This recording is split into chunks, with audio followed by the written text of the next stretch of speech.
শুকরিয়া শেখ, আরেকটি প্রশ্ন নিচ্ছি, পায়ে ব্যান্ডেজ লাগানো থাকলে কিভাবে অজু করতে হবে? সেই ক্ষত স্থানটা সে শুধুমাত্র সে মসা করবে আর কি। যে অন্য স্থান যদি পারে, তার গায়ে এমনি তো সাধারণ ব্যান্ডেজ থাকে, গায়ে জ্বর থাকার কথা।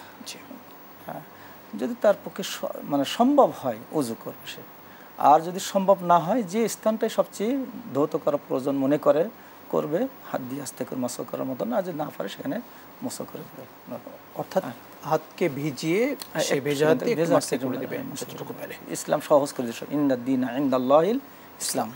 হ্যাঁ জি শেখ, আরেকটি বলবেন, ৫ ওয়াক্ত সালাতের পূর্বে কি তাহিয়াতুল ওযু যে নামাজটি রয়েছে এটি পড়া লাগবে? এটি পড়লে সবচেয়ে বেশি ভালো হয়, কারণ এটা বলা হয়েছে তাহিয়াতুল ওযু আমাদের দেশে এটা প্রচলিত আর কি।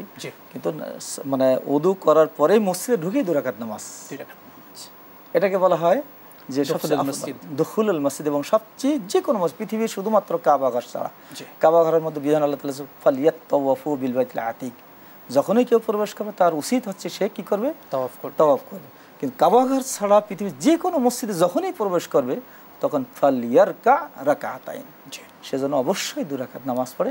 এটা আমাদের দেশে অনেকে কিন্তু আমরা গাফেল এবং অনেকেই জানে না।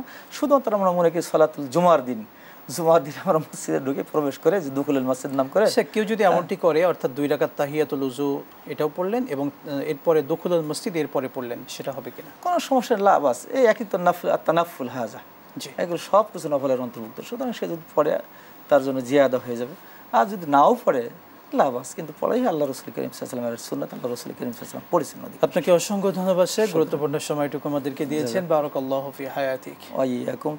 আপনাদের প্রিয় দর্শক মণ্ডলী, একটি আদর্শ, সুন্দর আদর্শ সমাজ গঠনে, রাষ্ট্র গঠনে ইসলাম আমাদেরকে শিক্ষা দিয়েছে।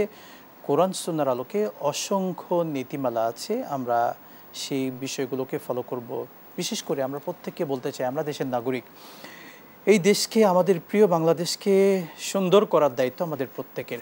আমরা সচেতন হব, আমরা কোথাও ইচ্ছাকৃতভাবে নোংরা করব না, ময়লা যেখানে সেখানে আমরা ফেলবো না, দেশের কোনো সম্পদ আমরা ক্ষতি করব না, অন্যকে কোনোভাবে কষ্ট দেব না, কারো উপর জুলুম করব না, অত্যাচার করব না, মারামারি হানাহানি কাটাকাটি সবগুলো বন্ধ করব, লুটপাট বন্ধ করে দেব, চাঁদাবাজি বন্ধ করব।